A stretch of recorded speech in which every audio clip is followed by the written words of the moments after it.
Thank you for joining us at our webinar today.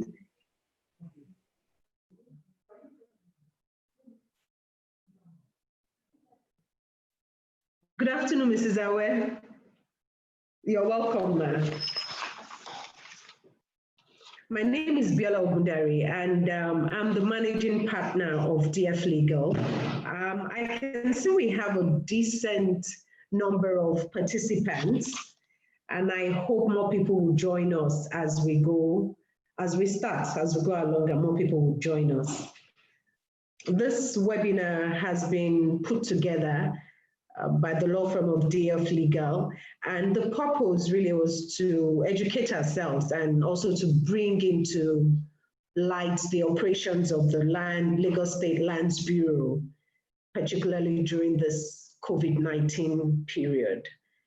DF Legal as a firm, we offer advice and we work with real estate firms and clients with real estate investments. So we thought this would be beneficial to them and to us.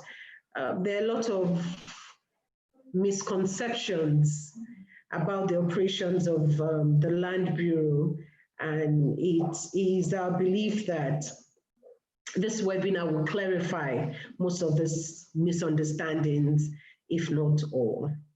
And I dare say that there's no better group of panelists to have this webinar, to have this talk with, other than the guest speakers of today. It is a panel that consists of decades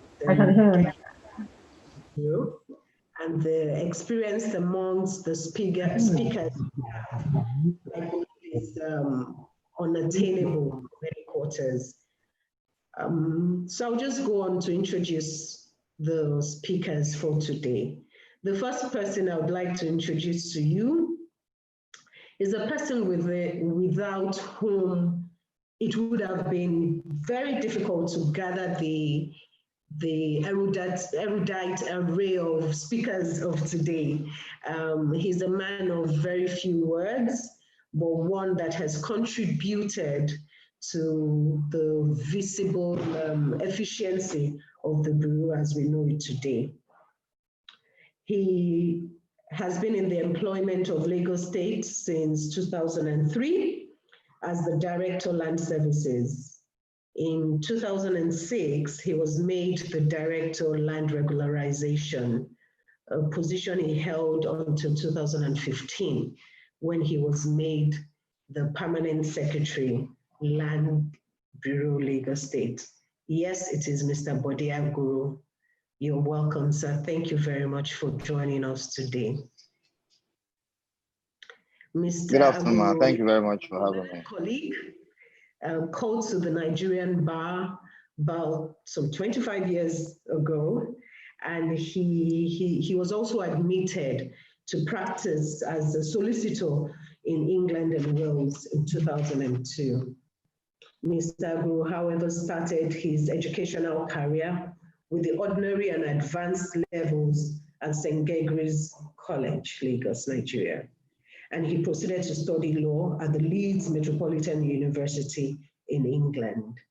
Before his employment with Lagos State Civil Service, he was the legal officer for Legal Technologies Limited in London, UK. Among his educational qualifications are LLM in Petroleum Law and Policy at the Center of Energy, Petroleum, Mineral Law and Policy, University of Dundee, Scotland. He has a certificate course in Public-Private Partnership Infrastructure in the Market Economy at the John F. Kennedy School of Government, which is Harvard, Cambridge in the USA. He's also a member of different professional bodies, the Nigerian Bar Association, the International Bar Association, the Law Society of England and Wales, and the Institute of Petroleum London. He's a family man, and we're pleased to have him here with us today. We are indeed very happy to introduce our second speaker, who she heads one of the key component directorates of the Bureau. If at any time or the other you have had to apply for governor's consent to transaction on land, or you've had to apply for excision, or you've had to rectify title documents, or even dealt with compensation matters, you would have been directed to the Directorate of Land Services. Please join me in welcoming Mrs. Joy Awed, Directorate of Land Services. You're welcome, madam. It's good to have you here. I'm not sure we have our third speaker with us now. However, we'll have a third speaker who is a representative of the only government agency that is statutorily empowered to store registered documents relating to land. That's the agency is the Directorate of Land Registry. The Land Registry coordinates, among other things, the registration of instruments affecting land in the states. They coordinate the storage of records of land transactions in Lagos, the issuance of certified true copies, conducting searches, just to mention a few. Please join me in welcoming Deputy Registrar of Titles, Mr. Adebisi Adeniji. You're welcome, sir. I welcome you all once again, and we are really honored to have you here with us. Thank you. I welcome the viewers as well, all the participants. I can see we have more people online now. I believe we can start. And to start us off, I'll be inviting Mr. Aguru, the Permanent Secretary of the Lands Bureau, to give us a brief introduction of the Bureau, and that for the benefit of those that do not know, and also to tell us generally how the pandemic has affected the operations of the Bureau. Mr. Aguru, you have the floor, sir.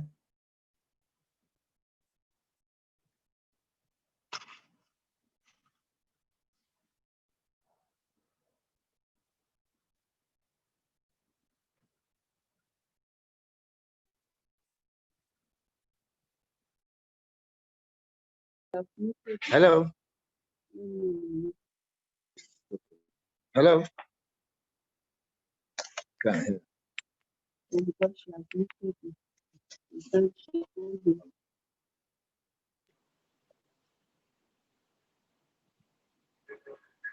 Hello? Hello. Yes, sorry, I had to. You have to unmute, sir. This is our West device because for some reason. Hello. Hello. Okay. Can you hear me now? Yes, we can hear you, sir. Okay, hi. Sorry, I was saying that I had to use Mrs. Awai's device because for some reason I couldn't hear you on my device. Oh, I beg your pardon, sir. Yeah. Okay, so basically we've just introduced you, and what we've done is to invite you to give us a brief introduction into the Bureau, and also just tell us generally how this pandemic has affected the operations of the Bureau. Okay, good afternoon, everybody. Thank you for inviting me for the webinar. Well, Lands Bureau, basic introduction, we process all documentation regarding land titles, and we administer all land in Lagos on behalf of the governor of Lagos State. So let me just go straight into the topic of the day, which is what we have, the things we have put in place to cope with the pandemic. Like everybody knows, the social distancing has meant that we have been working with a reduced personnel. Right now, we have level 13 to 17 back in the office. Before that, we had only level 15 to 17. So that made it a bit difficult to operate. But even at that time, we had put things in place to make attending to the public easier. So for governor's consent or for any procedure or any transaction you want to do with Lagos State, what we first of all did was we set up a Dropbox facility system. That Dropbox is being administered at the correction center at the land registry. Now, this means that any information or any transaction you want to do, you put it in an envelope. If you want to apply for governor's consent, for example, you put all your documents in an envelope. You write your name on the envelope.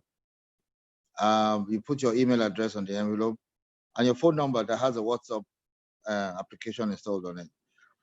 You will submit it. If it's a governor's consent application, when you submit that Dropbox, when you submit that envelope, you're automatically given a file number straight away so that you can use that to track your application. So that means you don't have to go and come back to get a file number. So you get the file number automatically, immediately, and straight away. So we now have a dedicated team of officers that will process those applications for you. They'll have your numbers. So if there's any document that is outstanding, they will promptly get in touch with you and ask you to submit the necessary documents. We also have to bear in mind that there has to be a physical distancing protocol observed. So we limit the number of people that go in at any particular time into the customer service to do the Dropbox. We also have water and sanitizers in the vicinity. So this Dropbox facilities can be used for any transaction whatsoever in House Bureau. Be it you want to submit a letter, be it you want to submit a receipt, be it you want to submit any further documentation regarding any transaction that you have with Lagos State government. So there's a dedicated team of officers that are there to attend to all your required needs. Because of the facilities, because of the fact that there are a limited number of staff, there are certain services that will not be available to the public, but we can do it for you on your behalf. So rather than you doing it yourself, such will be if you want to conduct a search or if you want to obtain a certified true copy. Rather than you coming in to obtain it yourself, we will do it for you. And then you come back to pick it up. Let me stop there and maybe take any questions that you may have.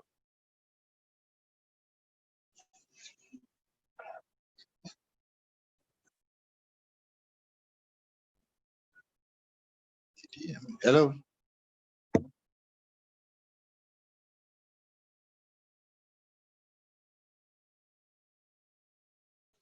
Thank you, sir. I didn't unmute myself there. Thank you very much, sir. I think at this point, what we would also like to know is we are aware that there's a digitalization process going on at the registry. How does that work with the new procedure you have in place now to deal with the pandemic? Is this something that just started, and how does it work with the processes you have down now?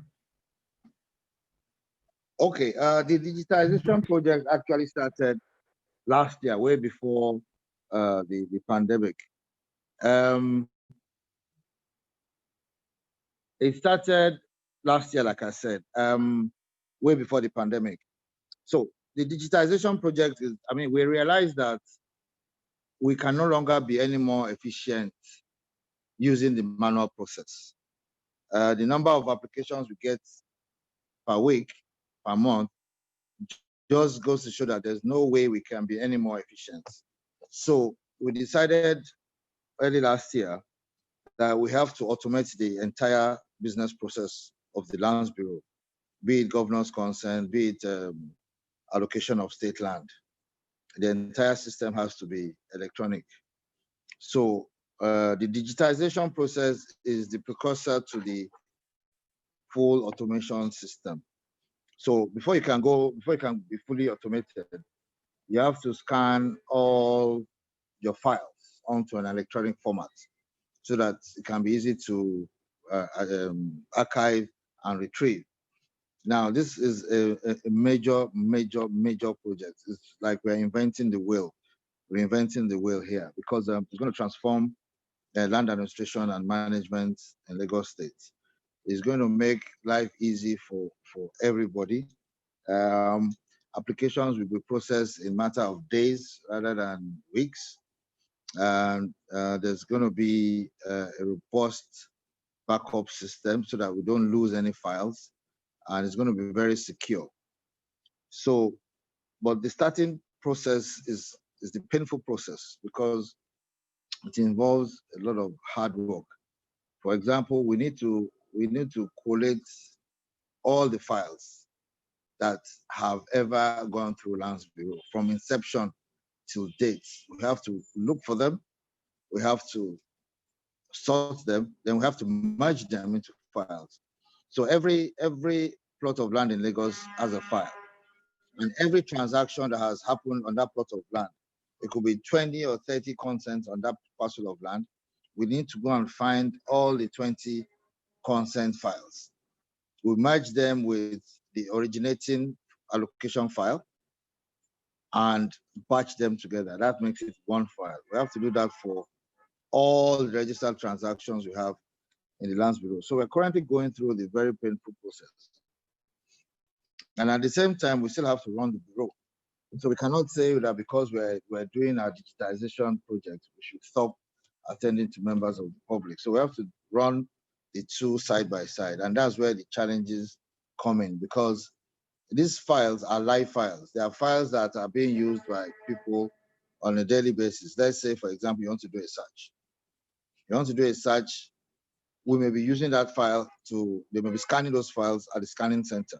So it means that we have to tell it to wait, then we have to go and look for the file at the scanning center, which can take a while. Because you can imagine we're talking about hundreds of thousands of files, hundreds and hundreds of thousands of files. So you have to go and look for it, retrieve it, so that you can make that search. So like I said, this is the beginning, this is the painful process, but it's going to be a lot easier.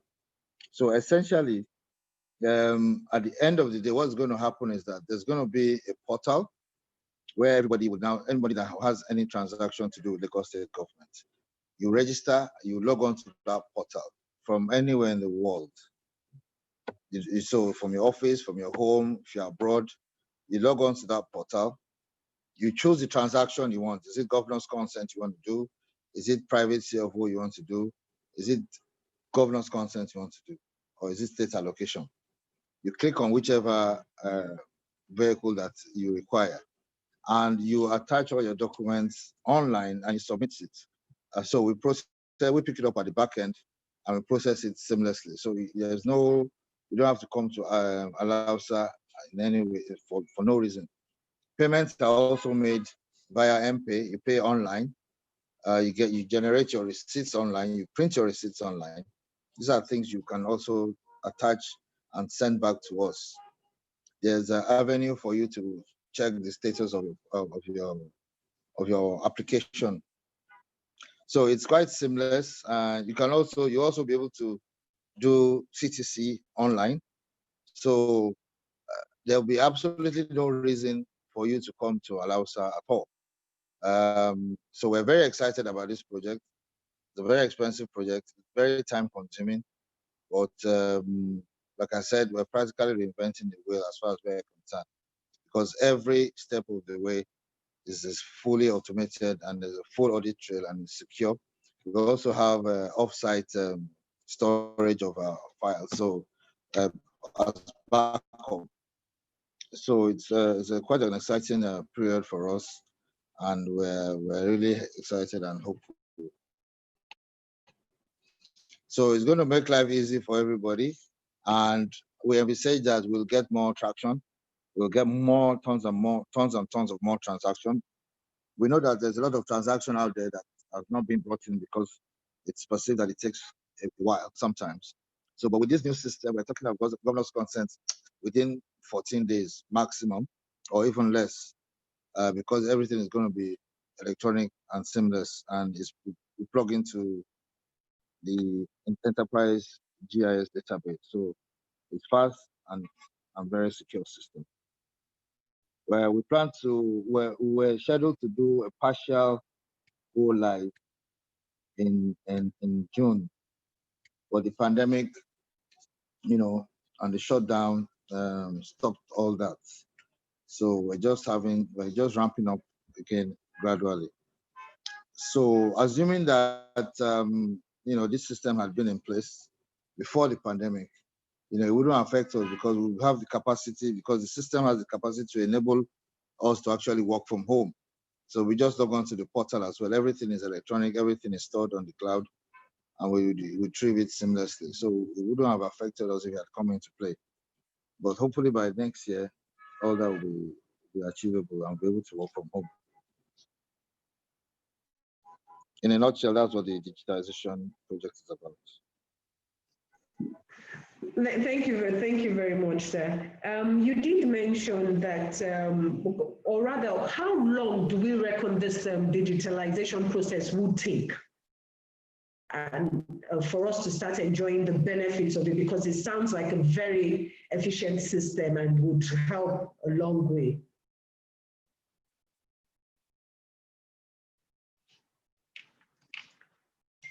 So how long do we reckon it would take? Because of the volume that we have and you've mentioned, when is it expected for that process to be concluded? We expect to fully launch next year, towards the end of next year. We're going to do a partial go live this year, and it'll be fully implemented next year. I don't have a specific date yet, but definitely at some point, maybe by the last quarter of next year, because it's a huge. You also did mention about searches as one of the services that are temporarily suspended or partially suspended. So how do we make an application for a search or for a CTC? Is it to go through the same customer care, the center that you did mention? And at what point would you have to pay? How do you make the payment? I'm sorry, sir. It seems as if I had like 3 questions in one there. Okay, so that it doesn't seem as if, so that it doesn't seem as if I'm the only one talking. I'll let the deputy registrar of titles answer that question since it is in his purview. Did you hear the question? Yes. Hold on. Thank you very much, sir. Good afternoon, everyone. Good afternoon, Mr. To conduct a search, yes, to conduct search right now in the registry, we are actually going through the social distancing, in which people that come through the registry will have to come in one by one. And we have the resident banker that is in the registry to enable you pay for your search. When you make the payment and fill the form, then you will have to wait. We process the CTC, and once we get it, we will call you back into the room to collect your CTC. That is what we do through the customer service now. Also, we can also, if you give us the registration number for us to search and get the CTC for you, we can also get the CTC out for you.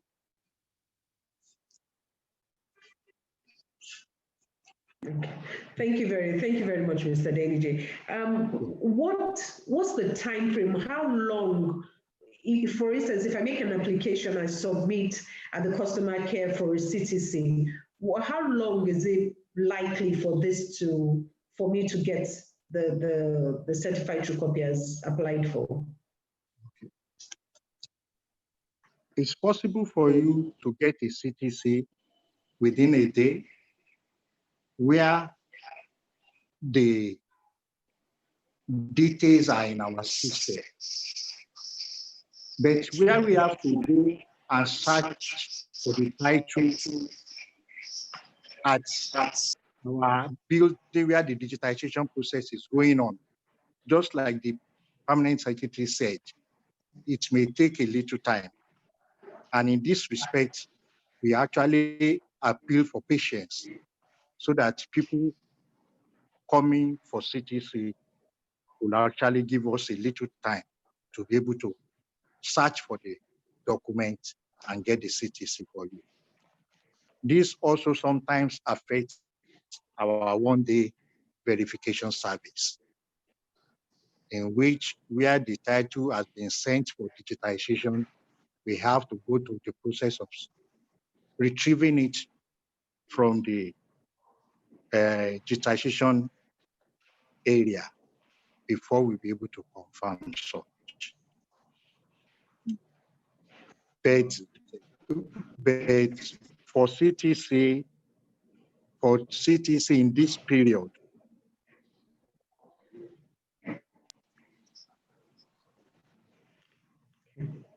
That's good to know, sir. Thank you very much, sir. thank you. Thank you, sir. I mean, I want to assume that because of this, going back to the shop government workers, most of these workers would have had to undergo some sort of training.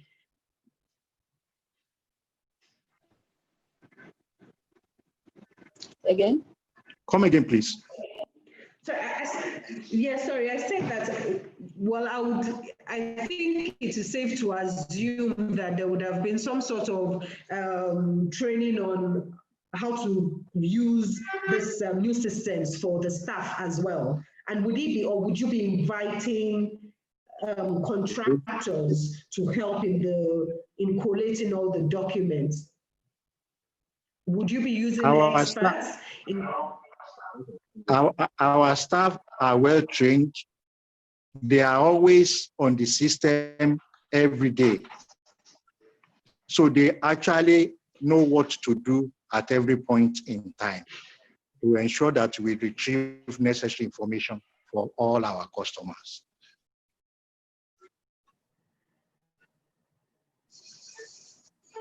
Thank you very much, sir. Thank you for that. So take for instance that there's an application for perfection, and going through the Dropbox system. What are the things that applicants should ensure they have in their application so as not to have the application queried in terms of documents? What are the required documents that they should have in submitting applications? Take, for instance, for perfection. Okay. So that would be a question to the Director of Land Services. So I'll let her take it. Her name is Joy Away. So I'll let her take it. Her name is Joy Away. Hello, good afternoon. Good afternoon. Yeah. So I would have loved to start by saying it depends on what you are applying for. That will determine what is expected of you to submit. But as relates to governor's consent, our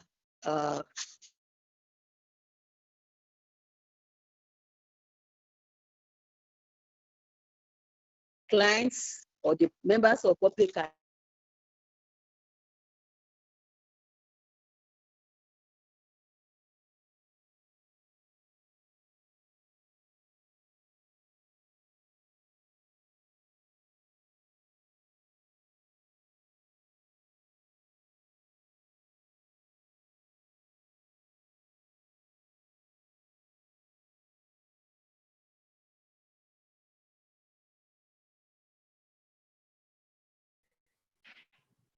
Hello, ma. We can hear you, ma. Hello, Mrs. Awer. It seems to be. Hello, Mrs. Awer. We can hear you, ma. Okay. Can you hear me now? Can you hear me now? Yes, we can hear you, ma. We can hear now. Thank you. Yes, ma'am. Once again, good afternoon, everybody. I started by saying that what your application contains depends on what you are applying for. As it relates to governor's consent, you need a duly completed Form 1C that is to be obtained from the directorate. Also, you need a certified true copy of your root of title. It depends on the reciters. As many documents or CTC that relate to that transaction must be submitted or must accompany your application. Then the application, we need 3 number deeds with chartable survey attached or annexed to it. That is, if the transaction involves a private land. But for government land, you may not need a survey plan. And then in some situation, we have what we call retrospective registration or double consent. In that situation, it implies that the very next or the very last assignee that now becomes an assignor does not have a registered title. But there has existed some registered documents in connection with that application or transaction. So in that case, we will rely on existing registered title and then request that the immediate assignee that is not the assignor submit its own deed too, so that it will equally be registered. So in that situation, we expect that application to contain or accompanying with 5 number deeds, 2 representing the immediate past transaction, and then 3 for the ongoing transaction or the last transaction, and an indemnity letter from that assignee. Then the deeds will contain or will be affixed with passport photographs if it is individual. We need 4 number photographs, 1 on the Form 1C and each affixed to the deeds to be submitted. Then if it's a corporate organization, then there will be a need for certificate of incorporation / registration of the assignee to be attached to the application. Then site photographs that contains or that has on it the date and time it was taken. Then we expect the application to also have site location sketch for ease of processes. Then the person is expected to pay the sum of 10,500, which represents charting, endorsement, and Form 1C fee. Then the applicant or his agent must put in it a means of identification.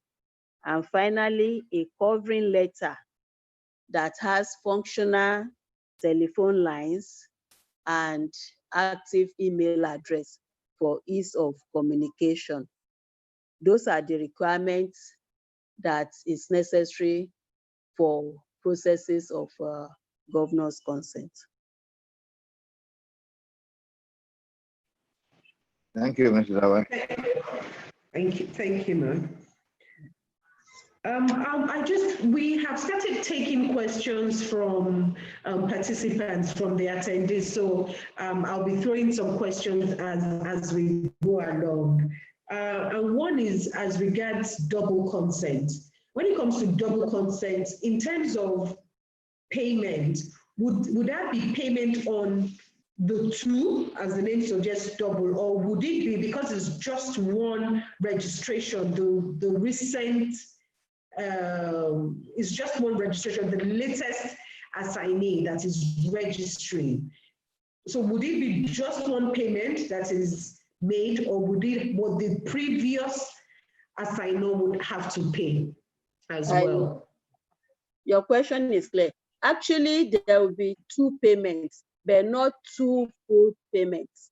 So the previous transaction we only pay for governor's consent.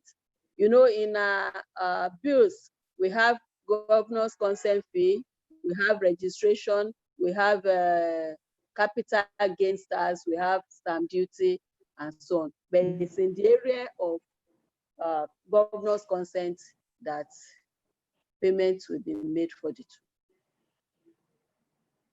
Okay.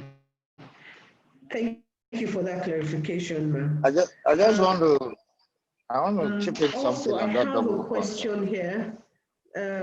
What is the plan to waste? Hello? Hello? The PS Can you hear me, sir? Yeah, I can hear you.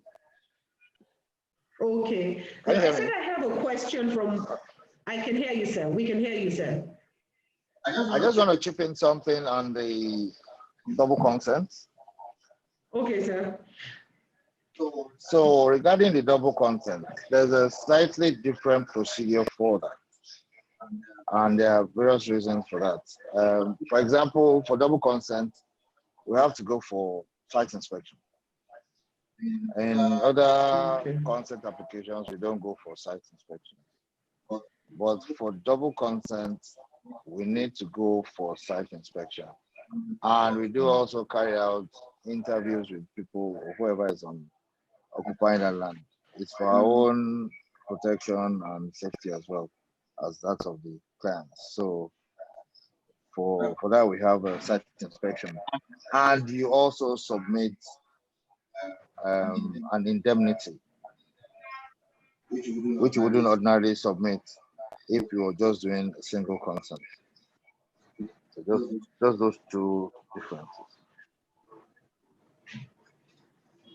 Thank you. Okay. Okay, thank you, sir. Also, part of the payments that will be made, we understand the assignee has to show his tax clearance. And considering the effects of this pandemic now, I was wondering, would tax clearance of 2019 still be acceptable? Say, for instance, in June now, would it still be acceptable now, 2019 tax clearance? I spoke to the LIRS and the Commissioner for Stamp Duty, and everybody's aware that the COVID situation has affected every facet of our society, and things are not normal anymore. So, yes, they are clearly going to make exceptions, and they will accept 2019 applications as at June. Oh, thank you, sir. Up until when would, okay. When is the deadline for this? Up until when would they accept the 2019 clearance? Would they they assess it on a monthly basis. Okay. So at the end of every month, they look at what the situation of things are, and if it requires that they extend it, then they'll extend it. Okay. All right. Thank you, sir. Thank you. But I haven't gone through the documents to be submitted for whatever application to be made to the Bureau. I was wondering if you could take us through the procedure, because a lot of people do say that it takes a bit long for the applications to come out. Could you please take us through the procedure just to shed light on it so we know what exactly happens from table to table or directorate to directorate? Yes, I will let Mrs. Awe take that. But before she takes that, I just want to address the issue of the delay in file applications for governor's consent. Yes, I do accept that we do have challenges and that there's other occasions where there are delays that are encountered. And yes, some of the staff can be blamed for some delays. But and that's why we said, we cannot be any more efficient using the manual system. And that's why we're going on to the electronic format. But one of what we've seen is that the main causes of delay are actually the fact that there are third parties involved in the transactions.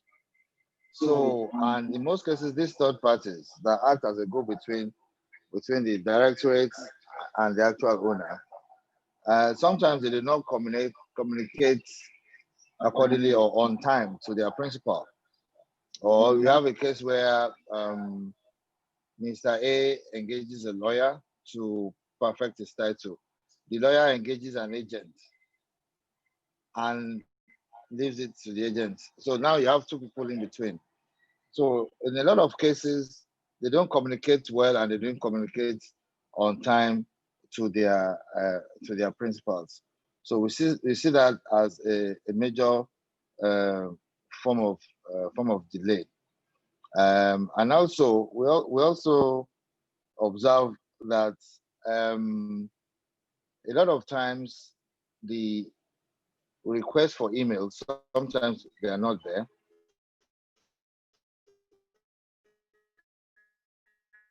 And then the phone numbers we get, a lot of people don't put the right phone numbers. So, or when they write their emails, they don't write it legibly, and we're unable to contact because we do a lot of communication by email. So if you don't write it legibly or you don't provide it at all, it's difficult for us to get across to you. Like all our demand notices now are sent by email. So if you don't provide the right email address or you don't write it down properly, we may not be able to get that to you. And you will just be waiting on end. So these are little technical things that do causes delay. So the applicant also needs to help us so that we can help them better in checking these issues that causes the delay. So I'll let Mrs. Awe take you through the step-by-step process.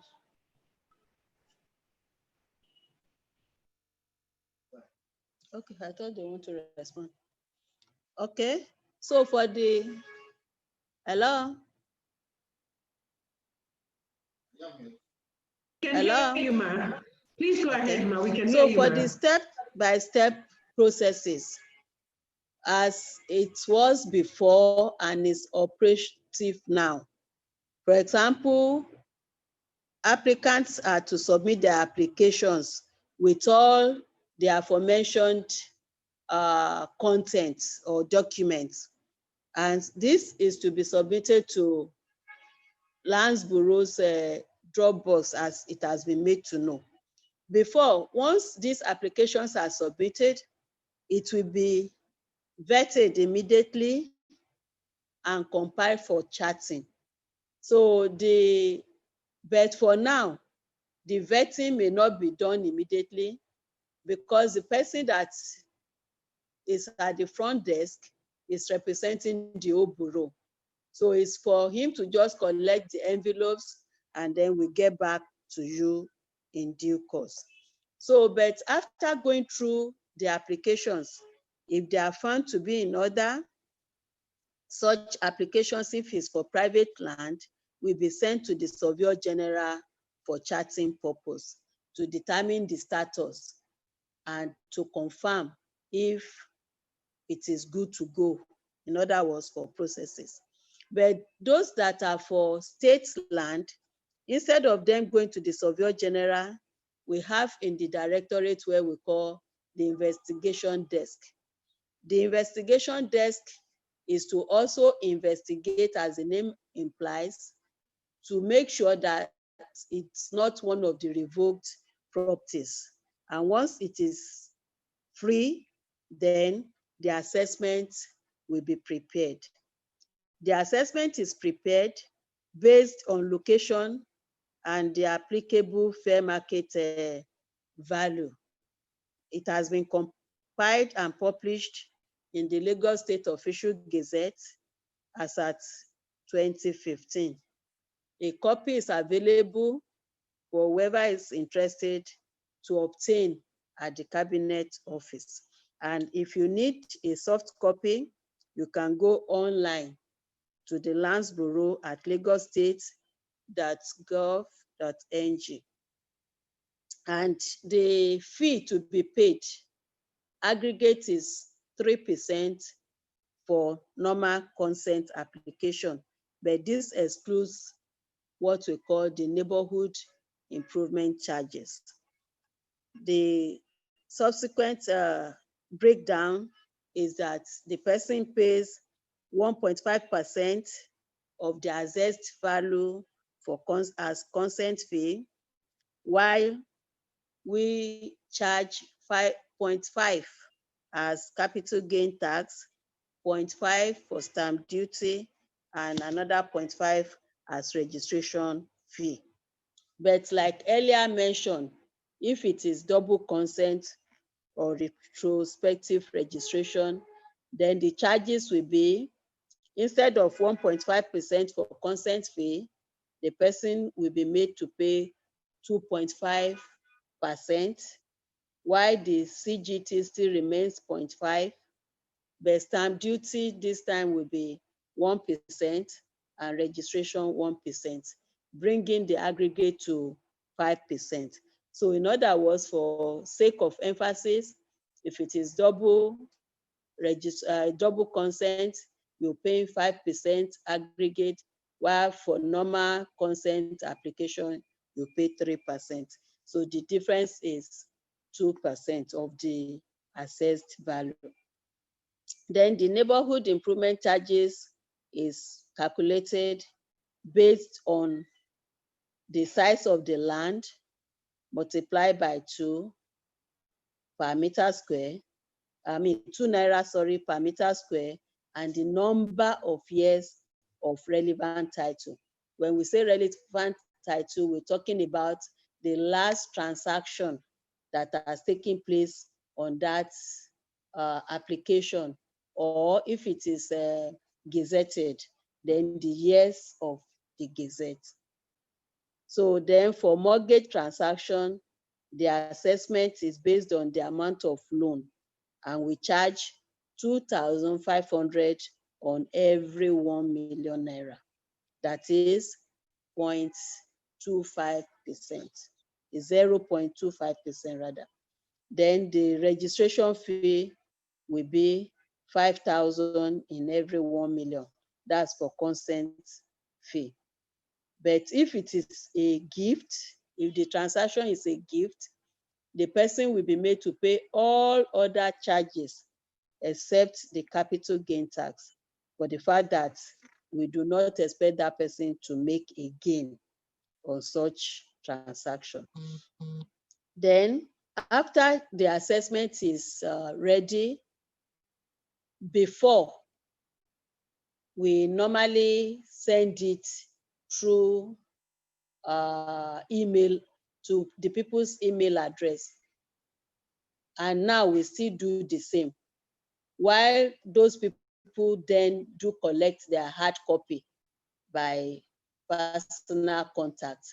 But now that personal contact is not possible, we also send it to their WhatsApp, because experience have shown us that not too many people deal with their email address regularly. You will even be surprised to hear some people that doesn't even remember their password anymore. So we make it available to them dual way, so that whichever one is available to them, the payment could still be made. And when, after making payment and they submit their receipts, then further processes goes on it. For example, as we are waiting for them to make payments, we also send to land regularization, Lagos State Internal Revenue, I'm sorry to say, for tax assessment, so that they also could have both bills together and make all the payments as at when due. Then we send such receipts that are forwarded to the accounts departments for verification. We also relate with Alpha Beta occasionally to confirm receipts. And after such confirmation, and we process in a way, there's what we call submission. We made a submission on each application and forward the file to the commissioners for their endorsement. In the process of, through the permanent secretary, sir.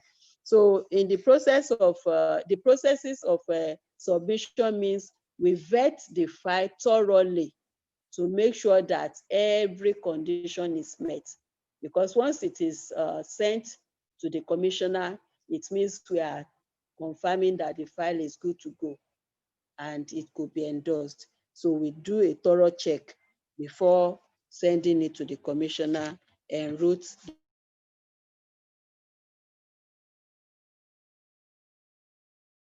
permanent secretary's office.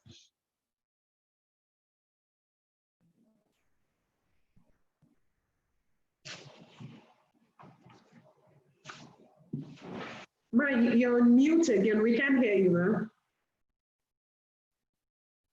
Mrs. Awa, you're on mute. We can't hear you, ma. Hello, ma. Hello? Yes, we didn't hear you. Are we together? Just last few seconds. Yes, ma. Can you We hear can me, hear please? you now. We have you now. Okay. So the file moves to the stamp duties office for stamping, and also to confirm that all tax obligations are met. And thereafter, it moves to the land registry for registration of deeds. And applicants are expected to visit the land registry with their original title for citing and verification to ensure that it's the right person that is processing. And at all these various stages now, we make sure we inform people through WhatsApp messages, since they will not have access to our office to know what is going on.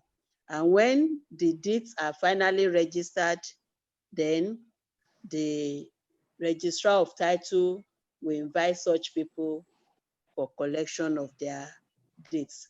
So this time, during this COVID season, we make sure that we have put in place means of effective communication that will not allow people to even see the need to come to our offices.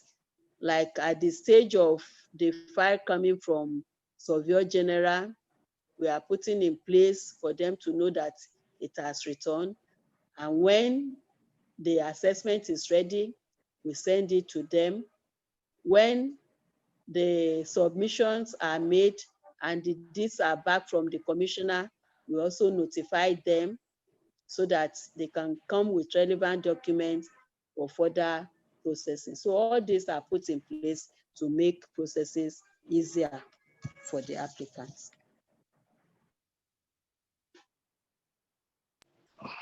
Thank you, Mr. Owen. Thank you, sir. I want to chip in something. We have a situation where that causes significant delay, and I'll let Mr. Adeniji speak to this as well. Now, you know, you need to collect your, when you want to collect your deed, you need to show root of title. Now, we have so many applications, registered deeds of assignment that has not been collected. We've had them for like 2-3 years now. We publish them in the newspapers. So people to please come forward and collect their deed of assignment. So we have tons of hundreds of deeds of assignment that have been registered and awaiting collection. The delay is that they're supposed to produce the root of title for citing, so that we just make sure that you're the owner. So please, want people that there are so many. I don't know if Mr. Adeniji has the figures of it. We have so many roots of title applications that has not been taken up. Mr. Adeniji, how many? Please go ahead.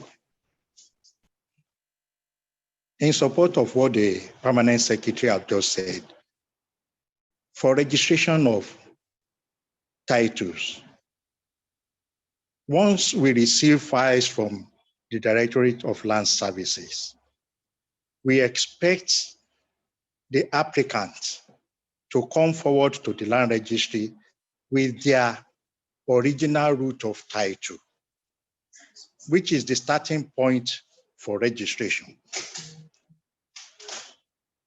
In this aspect, we discovered that many of the applicants have not been coming forth.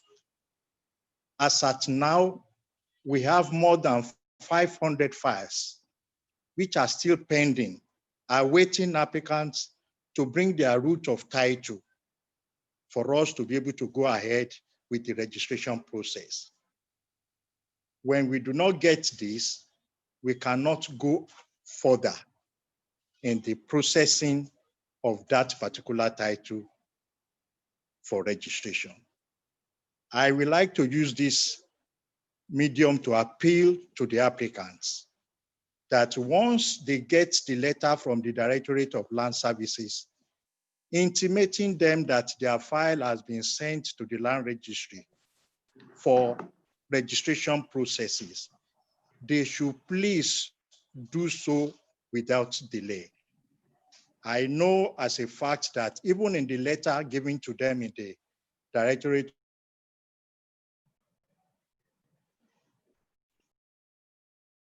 Land Services, there are some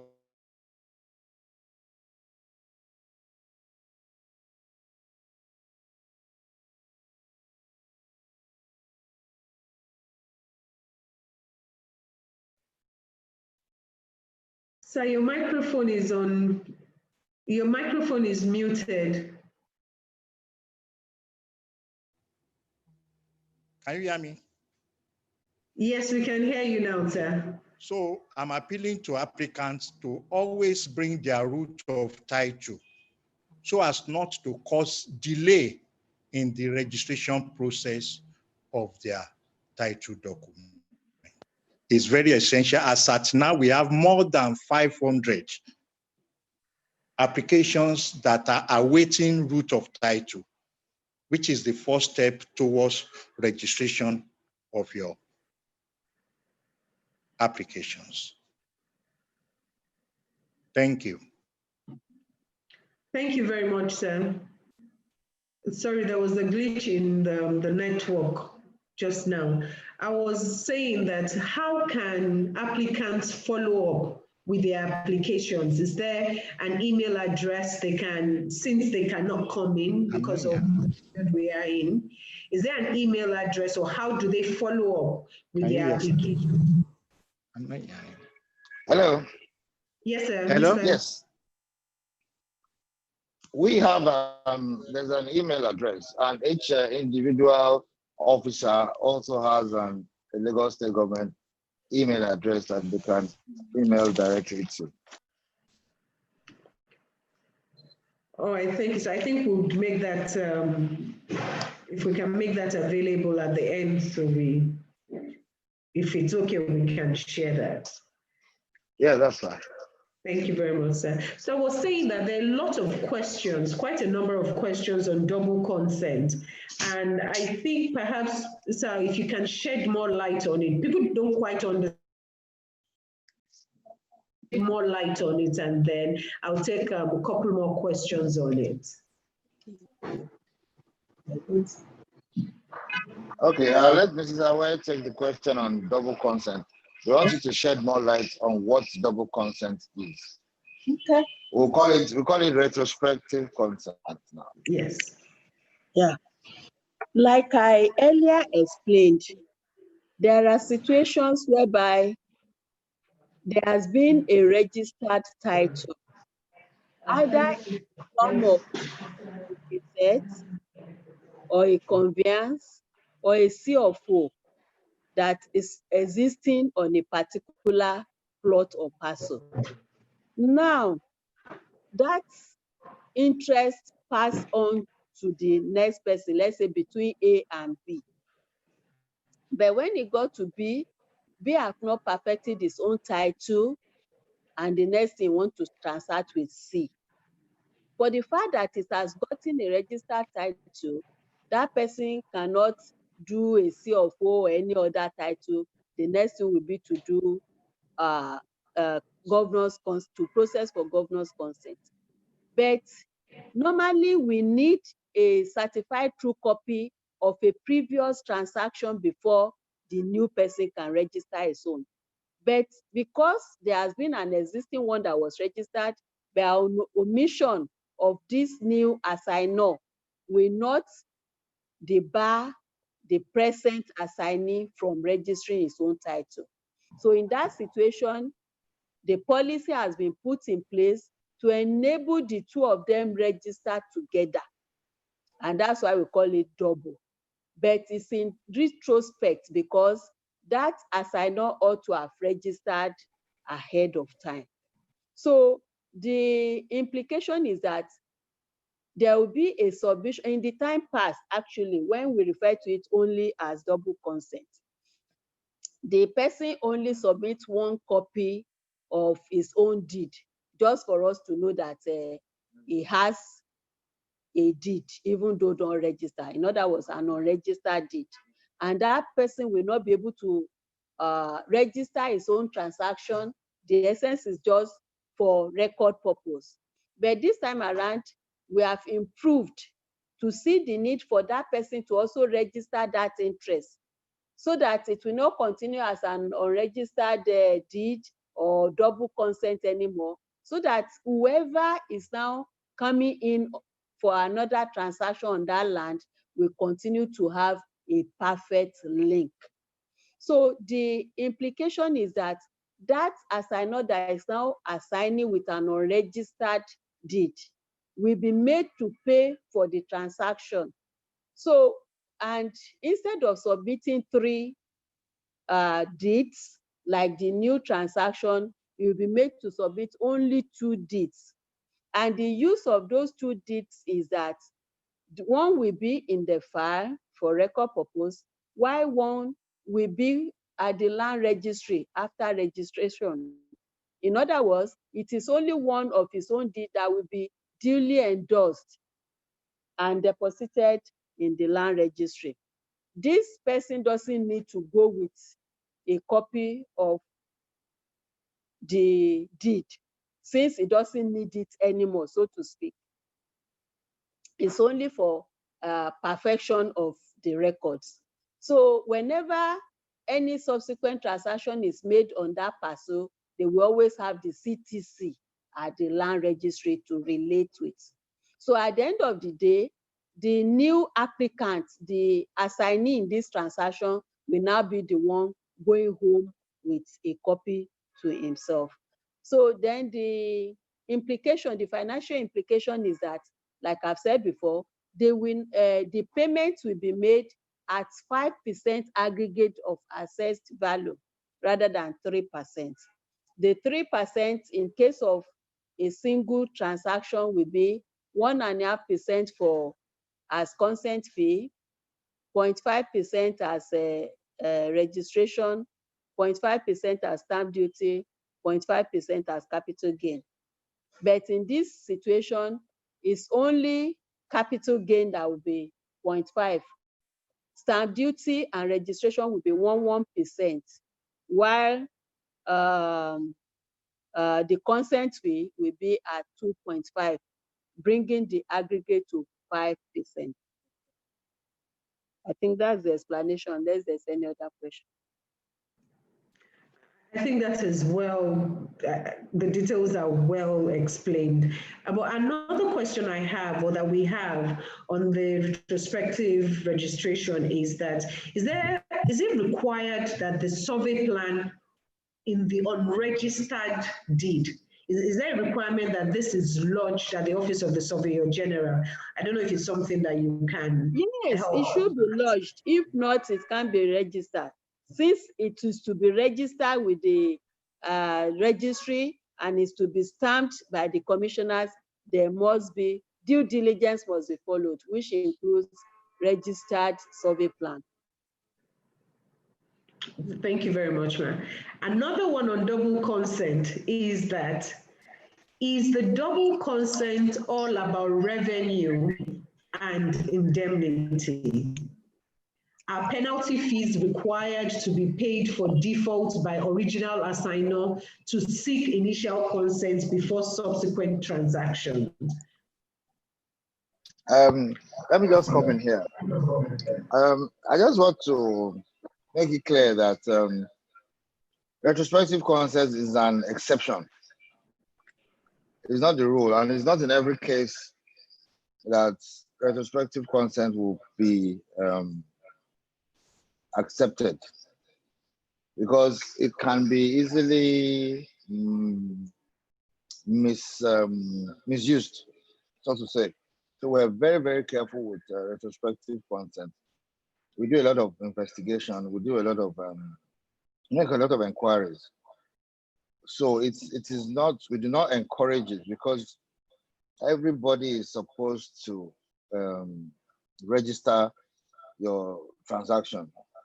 You know, you're supposed to do your change of ownership, because that's what governance consent is. So retrospective consent comes into play when there's a break in the chain, and we need to, you know, there cannot be any break in chain in a land transaction. So retrospective consent comes in to link the chains together.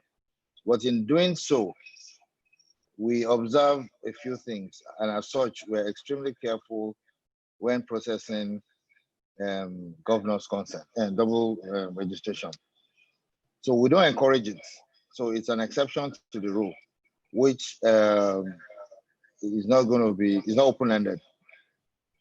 So we take each case on its own merits. So it's nothing to do with revenue or anything. It's just to assist the customer in a situation where he wants to perfect his title and is unable to.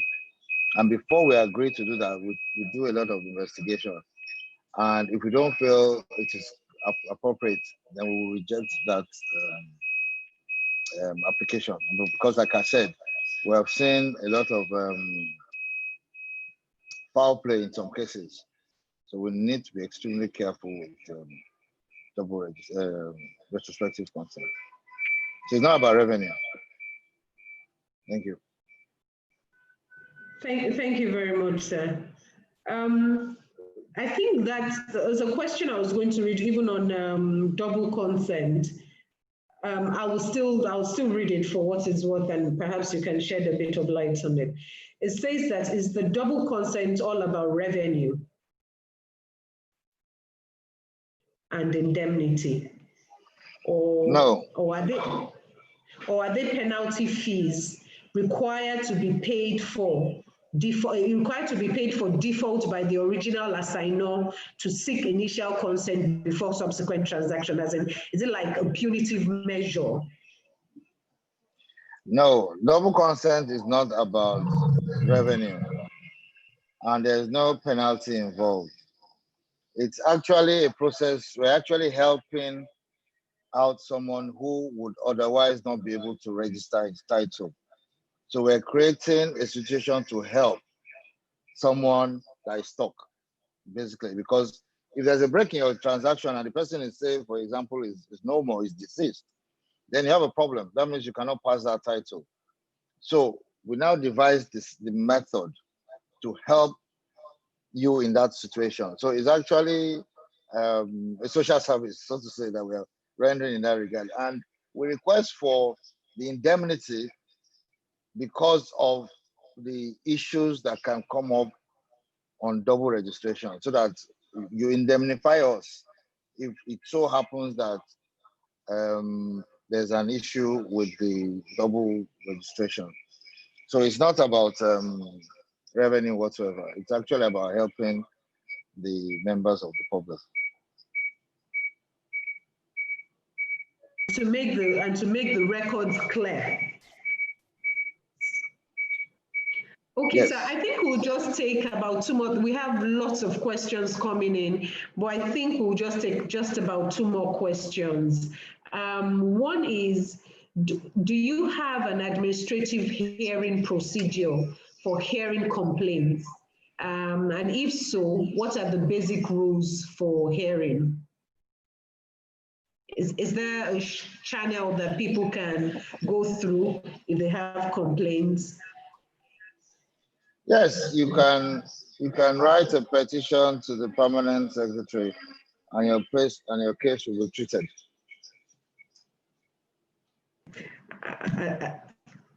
I think that's quite straightforward. That's fine. There's another question here. Please, will there be an extension of the tax receipts on land use charge till 31st of September? I think the permanent secretary has he has mentioned, he spoke about that earlier, that the extension given on the tax will be considered every month. It is reviewed every month. So till June for this month, tax receipts for 2019 can still be used, and this will be assessed on a monthly basis. That's correct. That's correct. Thank you, sir.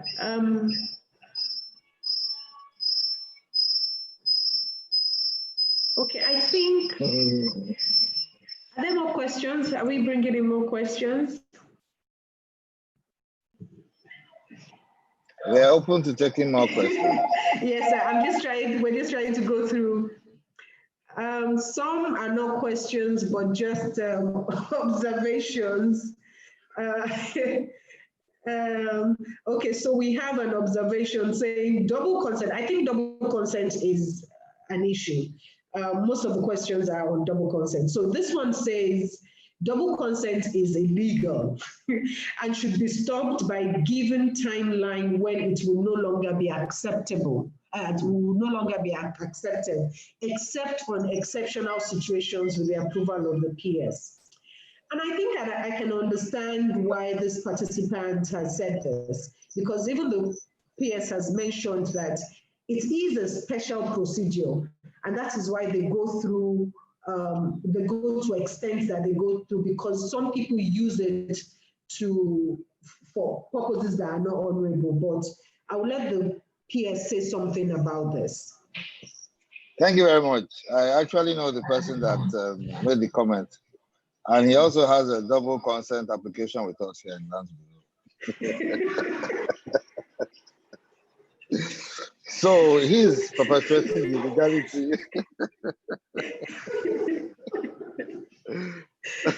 Sorry, I just had to put that in. Oh, God. Okay. So another question now is, how do we move our files? I'd like to address that. Very much, sir. Very much, sir. So, like we said, double consent is an exception. It's an exception. We don't do it. We take each case on its merits, right? And there's a time frame, like you said, yes. So it's not an open policy. It's just something we look at on an individual basis. So it is not all applications for double consent that comes in that we treat. A lot of them are rejected because it could be misused. So it's an exception. We don't even treat that many anyway. Thank you.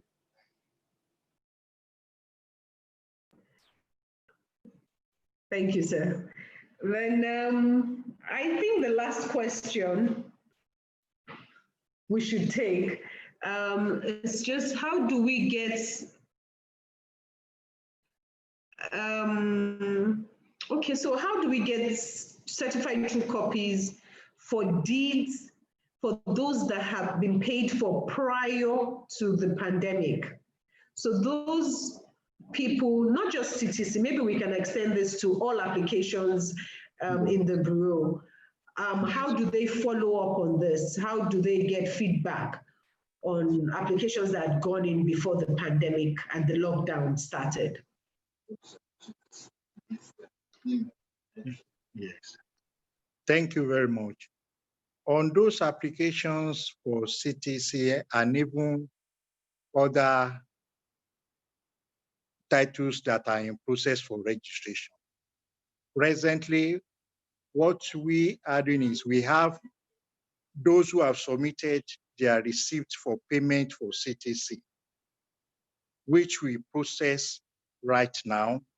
And once we finish and we have the CTC ready, we go through their telephone contacts on the form for the CTC, call on them to come and pick their certified true copies. And they have been coming. With respect to applications that were pending for registration before the COVID-19 issue, right now we have processed many of those applications, and we have been getting in touch with the applicants to come and collect their concluded deeds, which they have been coming to the registry to collect from time to time. So presently, we do not abandon any of the applications. We have been processing same, and many have been coming to take their title from the registry. Thank you.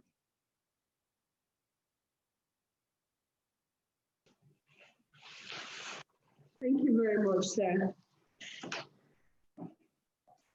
Thank you so much. We have, okay, this has been a very, very insightful session. We hope we'll have more. And I want to believe that we are all better informed of the operations of the Bureau, particularly during this period. I think some highlights, some tidbits that we can take away from this session is the fact that the Bureau there's some services that are limited, and because of this, a customer service has been set up where people can go in and drop in their applications, and they must fill their details there so that they can be contacted in case they need, in case the Bureau needs to reach out to them. Another thing is the services like applying for certified true copies, for searches. This are not that they've been suspended, but they cannot be carried out by the public because they cannot go into the premises to carry out the searches themselves. As such, it's the staff that will carry out the services, and this is limited. The number of people, and this is limited. The applicant.